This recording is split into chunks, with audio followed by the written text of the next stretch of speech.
ኢትዮ ቴሌኮም ዲጂታል አገልግሎቶችን በሰፊው ተደራሽ ለማድረግና የፋይናንስ ዘርፉ በቴክኖሎጂ እንዲታገዝ በርካታ ስራዎችን እየሰራ እንደሆነ ገልጸዋል። በተለይም የመንግስትና የግል ተቋማትን የቢዝነስ እንቅስቃሴ በማዘመንና የዕለት ከዕለት ህይወት እንቅስቃሴ በማቅለል ዲጂታል ኢትዮጵያን እውን ለማድረግ በርካታ ተግባራትን እያከናወነ መሆኑን የኢትዮ ቴሌኮም ዋና ስራ አስፈጻሚ ፍሬሕይወት ታምሩ ገልጸዋል። መንግስት የተለያዩ የኢኮኖሚ ማሻሻያ እርምጃዎችን እየወሰደ ነው።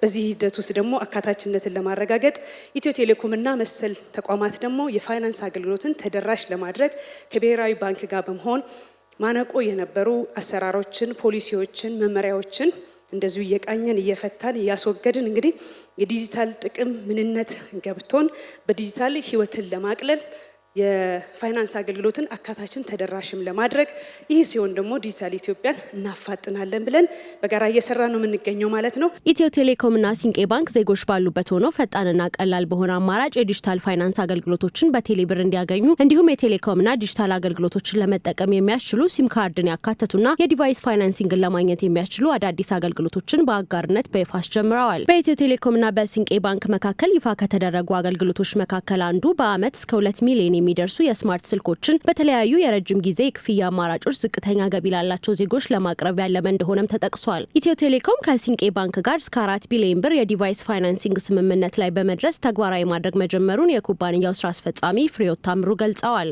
እጃቸው ላይ ቀፎ የሌላቸው ዜጎች ነገ የሚገለሉት ከሃሎ ከማለት ብቻ አይደለም፣ ከብዙ አገልግሎት ውጭ ነው የሚሆኑት።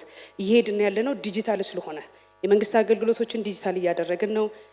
እንደዚሁም ደግሞ የግል ተቋማትም አገልግሎታቸውን ዲጂታል እያደረጉ ነው። ኮኔክትድ ያልሆነው ማህበረሰብ ከዚህ ይወጣል ማለት ነው።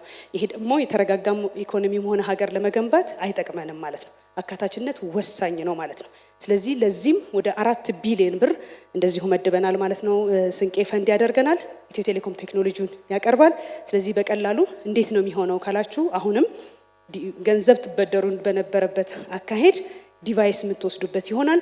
ዲቫይሱ የተለያየ ደረጃ ይኖረዋል። ከደንበኞች የሚጠበቀው ይህን ዲቫይስ ለመውሰድ አፍሮንት ፔመንት የሚሆነው በጣም ዝቅተኛ ነው፣ ወደ 20% ይሆናል።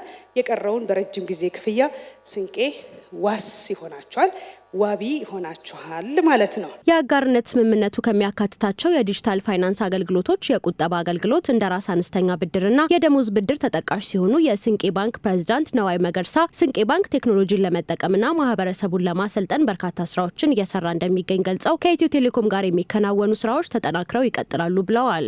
ቴክኖሎጂውን አድቫንስ ማድረግ፣ ሰውን ማሰልጠን ቢኮዝ ከዚህ በኋላ ዓለም ወደ ኤአይ እየገባች ነው። ወደ ኋላ መመልከት የለም። ምንም አድርገን ገፍተን ከቴክኖሎጂ ጋር ማላመድ ግዴታ ስለሚሆን ማለት ነው።